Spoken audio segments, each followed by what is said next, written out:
Hey everyone, and welcome to a new video. And today we're going to be talking about Pipe Dream Games. Now, if you haven't heard of them, they are a Facebook group that actually makes English repro games for the Sega Saturn. I would say English repros and fan translations. Now, the group has been around for a couple years now, and I found out about them because my buddy Kyle had told me to hit them up to find some games that I was looking for. I finally did that, and I was very impressed, guys. I can't wait to show you what I picked up here and go over some of these games. But before we do that, I gotta tell you guys about the new Sega Saturn controller I'm using right now. Yes, the Wireless Pro controller is here, and this is what I'm gonna be pretty much using for all my Sega Saturn games in the future. This controller is amazing, and you know, Retrobit has been working on this for a while now. I think a couple years, and I saw prototypes for it, but now I can't believe it's actually in my hands. And I'll leave a link in the description where you can get yours too. These controllers are amazing, guys. It's just like, it's just a shock that Sega never did this themselves, but thank goodness for Retrobit. Now, going back to Pipe Dream Games, in this video, I'll show you the pickups and I'll go over the detail and quality of what I got from them. So let's get into it.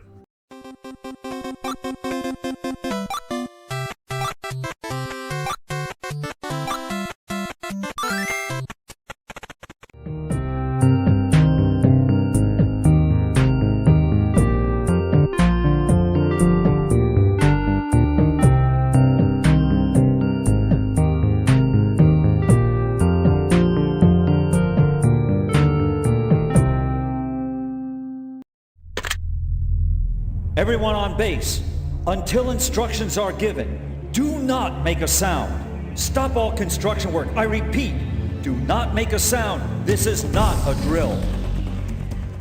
Alright, so Deep Fear is a survival horror game that, man, when I first saw this back in school, it made me really want to get a Saturn. You know, I was hoping this game would come out for PS1. I saw it was made by Sega. I knew that would never happen. I didn't officially get this game until, I want to say 2004. I won the European copy off eBay for 50 bucks. Now, seeing what this game goes for now, that's pretty much a steal. But I beat the game. I loved it. And it's really reminiscent to old school Resident Evil, voice acting, camera angles, things like that. Now, what I remember most about this game, playing it years ago, is just how chilling it felt. You know, it felt like it was just really tense, I would say. You know, the game has a lot of likable characters, but when the action starts, dude, it's like, dude, it's pretty insane, because basically there's a parasite, and the parasite is mutating the people around you into mutants. And as the game goes on, the mutations get worse, and they look just, they just look very chilling, I would say. And you could kind of see the good detail that they put into this, even for the Saturn, I would say. So it's very impressive. Now, the characters you meet in this game are very likable, and they have fun dialogue, I would say, you know, especially for back then. But one of them, I think his name's Dubois or something like that. Oh my god, his voice is annoying. But if you get past that, of course, you know, you'll get some awesome story bits, I would say. But you can tell that this game, I mean, they really cared about the characters, and they had a bit of depth to them, I would say. Now, Deep Fear is not a scary survival horror, but it is a tense one, I would say. You don't know what's going to happen next, but you kind of expect what's going to happen next for sure. What I remember this game that stuck with me was the ending. The ending was like, man, like after I mean, just up until the ending, all the way up to the ending, you're like, geez, man, like what the heck? But not saying it's bad or anything like that, but it's worth watching, of course, if you earn it. But it's like, dude, like I wasn't expecting that. But this game has a lot of potential. I think it's definitely a survival horror hidden gem. And if you haven't played this game yet, now's your chance to play it on the cheap. Or at least I should say cheaper than 500 bucks.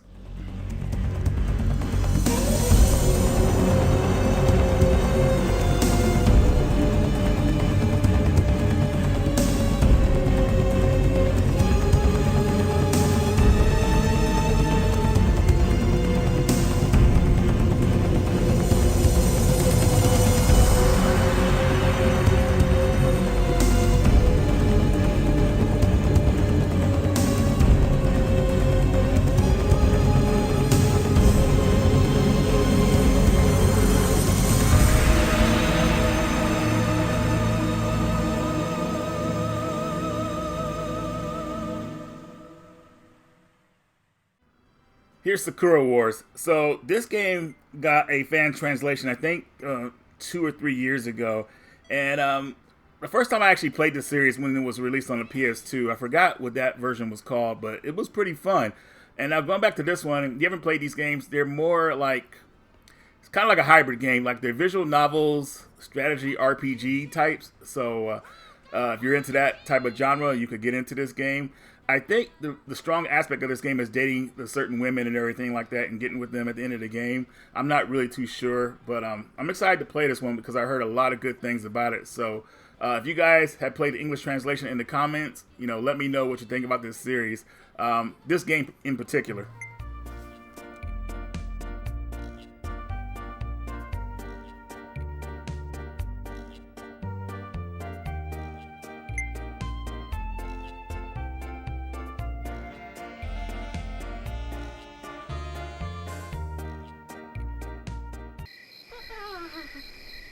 I'm hungry. Let's eat.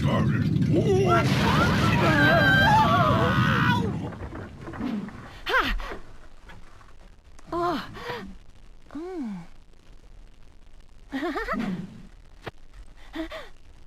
I didn't mean to disturb your dinner, but I need this. Bye-bye.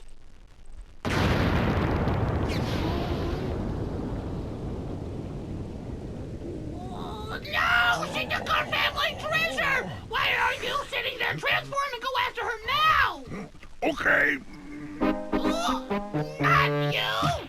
Here's KO Flying Squadron Part 2. So I originally had this game on the Sega CD, the first game, and it's a pretty decent horizontal shooter, I would say. What really charmed me about the game was the cinematics were actually really funny in the game. Like the cutscenes, hilarious.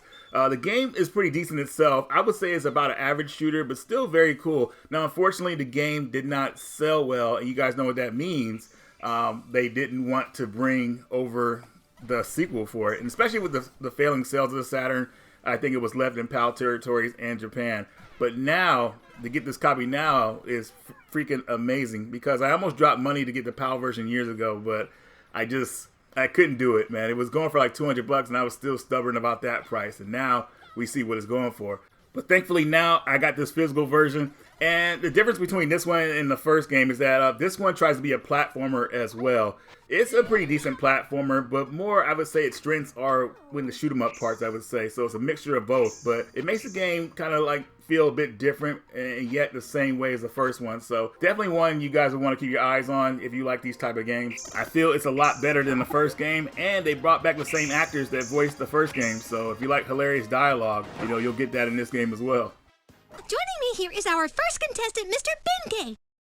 You are one of the favored candidates for the championship of this tournament. How confident do you feel about winning? Oh, I didn't mean to insult you or anything. You're sure to win. I know you will. But can you let us know what you're feeling? Our viewers want to know. Can you tell us about your feelings? Oh, please, relax. I'm not an uptight kind of guy, at least not after I came out of the closet. Frankly, I'm extremely confident that I'll win the title with the finesse that I have. I can't lose. Alright, so here is Thunder Force 5. Now, I played the hell out of the PlayStation 1 version. I love that game. Great time. Freaking awesome. But I never played the Saturn version until now. Now, right off the bat, guys, this is the superior version of the game. It controls better than the PlayStation version. It just overall just feels just a lot better. Now, there are things that the PS1 version does better. A couple of options here and there. Certain areas, I would say. I'm not going to go all into it. But that version was unfortunately made more difficult by our good pal Victor at Working Design. So it's probably a good thing he didn't get his hands on this version of the game. But if I recommend a version of this game, it's got to be this one for you guys. You can play the PS1 version too, but this one is where it's at, I would say. It just really flows well. Now, the Thunder Force series has been around for a long time, and I bet you guys didn't even know this. There is a Thunder Force Part 6. It's a PlayStation 2 exclusive in Japan, and I don't really hear a lot of people talking about it. But still, I still think this game is superior over that one. But you guys let me know what you think in the comments about Thunder Force series. Well, this game in particular.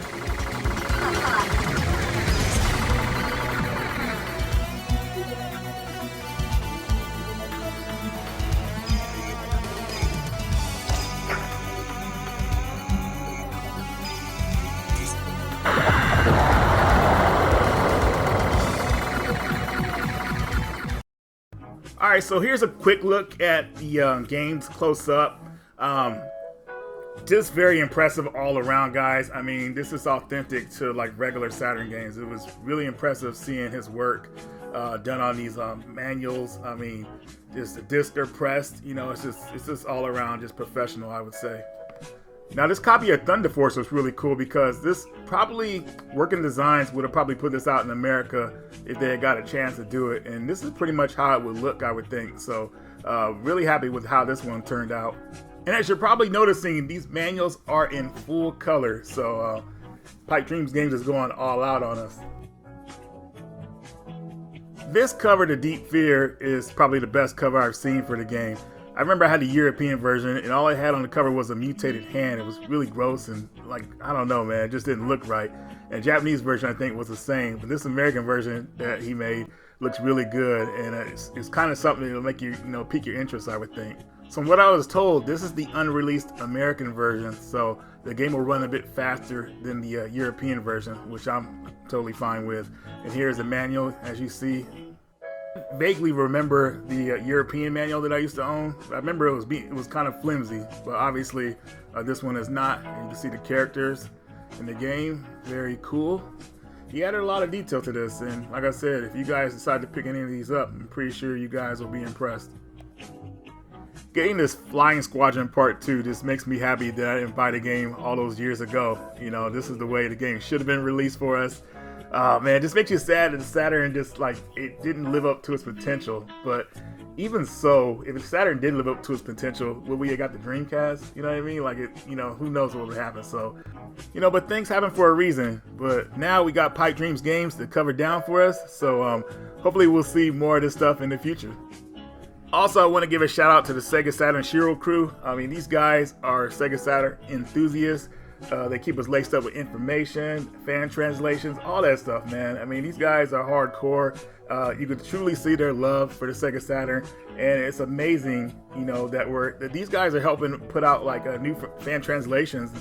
So definitely give these guys a follow. To all the modders out there, people doing the fan translations, thank you so much from the bottom of my heart. We really appreciate you guys.